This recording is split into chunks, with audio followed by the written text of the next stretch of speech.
దేవదేవం భజే దివ్య ప్రభావం దేవదేవం భజే దివ్య ప్రభావం రావణాసురవైరి రణపుంగవం రావణాసురవైరి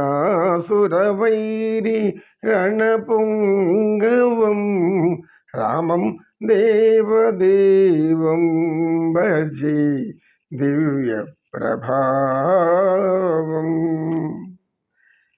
లంకా విశోషణం లాలిత విభీషణం లంకా విశోషణం లాలిత విభీషణం వెంకటేశం సాధుజన విభవం దేవం దేవదేవం భజే దివ్య ప్రభావం.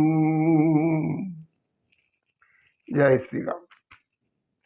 దివ్య ప్రభావం కలిగిన వాడు శ్రీరామచంద్రుడు.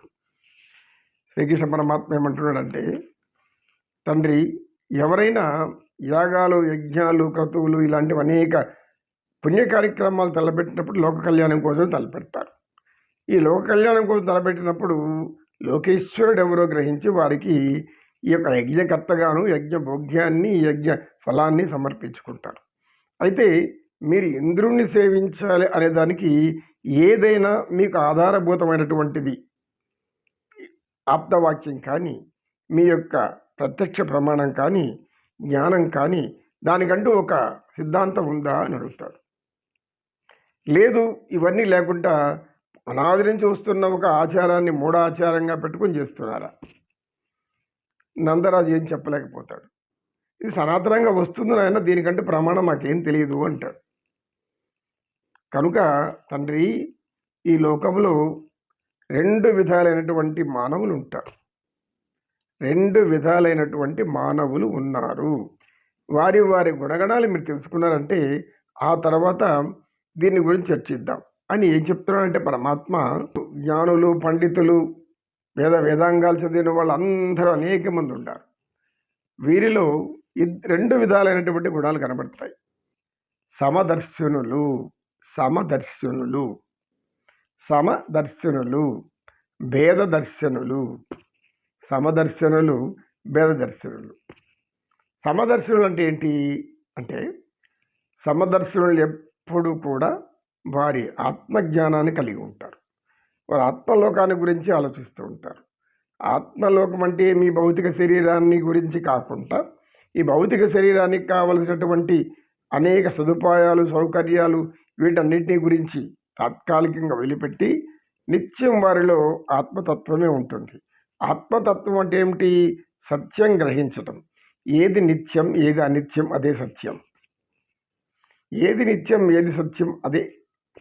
ఏది నిత్యం, ఏది అనిత్యం, అదే సత్యం. ఈ సత్యాన్ని తెలిసిన వాళ్ళు సమదర్శనులు. వారి దృష్టిలో ఎవ్వరు కూడా గొప్ప, పేద, తగ్గు, చిన్న స్థాయిలు అంటే ఏమీ ఉండవు. సమదర్శనులు అప్పుడే అనుకున్నాం మనం. సమదర్శనులు అంటే సర్వాన్ని సమానత్వంగా స్వీకరించేవారు. ఈ సర్వసమానాన్ని భావించే వారికి లోపల ఆత్మజ్ఞానం ఉంటుంది. ఈ ఆత్మజ్ఞానం ఏం తెలియజేస్తుందంటే, పరమాత్మను మాత్రమే పూజించబడుతుంది, పరమాత్మను మాత్రమే జ్ఞానించబడుతుంది, పరమాత్మను మాత్రమే ఆరాధించి, జపించి, తపించి, నిశ్చల, నిర్మల, పవిత్రమైన, పరమభావనమైన భక్తితో ఆయన్ని కొలవమని చెప్తుంది. కనుక మనం ఈ సమదర్శనులు అనేవాళ్ళు లోక కళ్యాణం కోసమే పాటుపడతారు. వీరి దృష్టి అంతా చుట్టూ ఉన్న సమానంగా ఉంటే అందరి మానవులు సమానత్వం చూస్తారు. అన్నిటి జీవరాశుల్లో కూడా సమానత్వం చూస్తారు. అన్ని జీవరాశుల యొక్క ప్రాణం కూడా మన ప్రాణం లాంటిదని భావిస్తారు.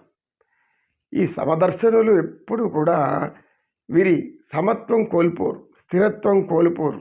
మానసిక స్థితి ఒకేలాగుంటుంది. ఒకరిని మంచివారుగాను, ఒకరిని చెడ్డవారుగాను, చెడు కార్యక్రమాలు, చెడు పాప కార్యక్రమాలు ఎవరు ఏమన్నా చేసుకుంటా పోని పట్టించుకోరు, ఉదాసీనంగా ఉంటారు. ఇలా ఉదాసీనులై చరిస్తూ ఉంటారు సమదర్శనులు. ఎందుకు? వారికి కావాల్సింది మంచి మాత్రమే, చెడు కాదు. చెడు చేస్తున్నారని మనం ఎందుకు అనుకోవాలి? వాళ్ళు చేస్తున్నది వాళ్ళ కర్మ. వాడు చెడు చేస్తున్నాడు, వాడు దుర్మార్గుడు, వీడు పాపకాత్ముడు, పాపకర్మలు చేస్తున్నాడు అని నిత్యం మనం వాటిని గురించి చర్చించుకుంటూ ఉంటే ఇక మన జీవితం గడిచేది ఎప్పుడు? పరమాత్మ ఎంత జ్ఞానం బోధించారు ఇక్కడంటే మా అద్భుతంగా చెప్తారు వాళ్ళ తండ్రికి అక్కడ ఉన్న అందరి పెద్దలకి కూడా.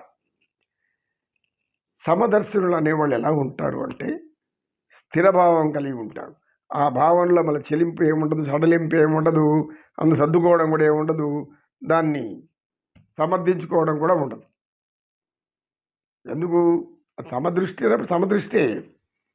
కంటికి ఏం కనబడుతుంది? వెలుగు కనబడుతుంది. వెలుగుంటేనే కళ్ళు చూడగలుగుతుంది. వెలుగు లేకుంటే కళ్ళు చూడలేవు కదా. చీకట్లో ఏం మనకు తెలీదు. వెలుగున్నప్పుడు మనకు అన్నీ కనబడుతుంది. అన్నీ కనబడుతున్నాయి. చెట్టు, పుట్ట, రాయి, కొండ, గుట్ట, జంతువులు ఇవో అన్నీ కూడా భగవంతుడి సృష్టి అనే భావన కలిగి ఉంటారు సమదర్శనులు.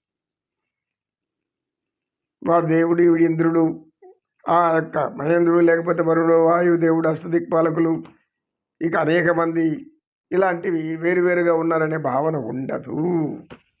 వారి దృష్టి అంతా కూడా పరమాత్మ పైనే ధ్యానం ఉంటుంది.